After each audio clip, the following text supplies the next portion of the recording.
Quel merveilleux ouvrage encore. C'est un tome 1. Attention, je crois que j'ai quelqu'un qui va pouvoir t'aider. Faut que j'arrive à l'attraper. Monsieur Nix? Monsieur Nix? Veux-tu sortir? Allez, elle va avoir besoin de toi. Veux-tu sortir de là? Te voilà. Tu vas tenir compagnie à ma petite Letty pendant qu'elle lit ton livre. Tu sais quoi? Je vais te déposer ici avec elle. Hop. Tu surveilles bien le livre et tu l'aides dans la lecture.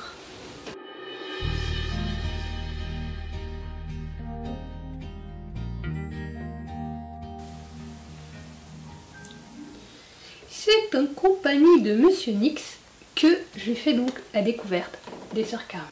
Les Sœurs Carmine, qu'est-ce que c'est? J'ai perdu mes notes, je suis désolée, j'ai perdu mon premier carnet de notes, donc du coup, il faut que je fasse travailler ma mémoire. Tu veux bien m'aider, Monsieur Nix, hein? Parce que j'en ai encore 1, 2, 3, donc j'ai perdu mon carnet de notes et donc je vais devoir me débrouiller. Ça va être difficile.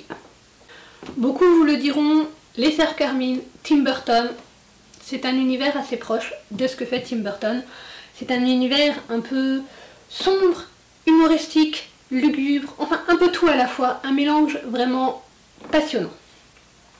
Dans ce premier tome, nous découvrons surtout Mériver, une monte en l'air, qui essaye, grâce à ses larcins, grâce à ses vols qu'on lui demande de faire, qu'elle est payée pour ça, de faire survivre sa famille.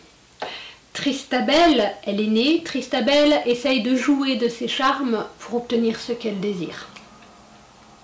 Mais pas à n'importe quel prix. Elle ne veut pas forcément se marier, sa dot a été épuisée également. Il y a encore le système de dot, vu que nous sommes en 1888, ça j'ai oublié de le préciser. Dans une douce ville du nom de Grisaille. Il y a également la petite Dolorine qui écrit son journal et qui est toujours accompagnée de Monsieur Nix. Comme ça qu'on prononce, hein? Ouais, j'espère que c'est comme ça. C'est un univers où j'ai vraiment beaucoup aimé plonger, beaucoup aimé cette lecture. Ça a été très fluide, très agréable, beaucoup d'humour, beaucoup de... j'allais dire de passion... de passion transmise de l'écriture, de passion au niveau de l'aventure, au niveau des rebondissements de situation, puisqu'il y a... tout commence avec un cambriolage raté, avec un décès. Donc la première scène est dans un cimetière. Voilà. Puisqu'il y a dans cet univers les humains, les vampires, les morts-vivants, et j'en oublie. Ce premier tome est un peu plus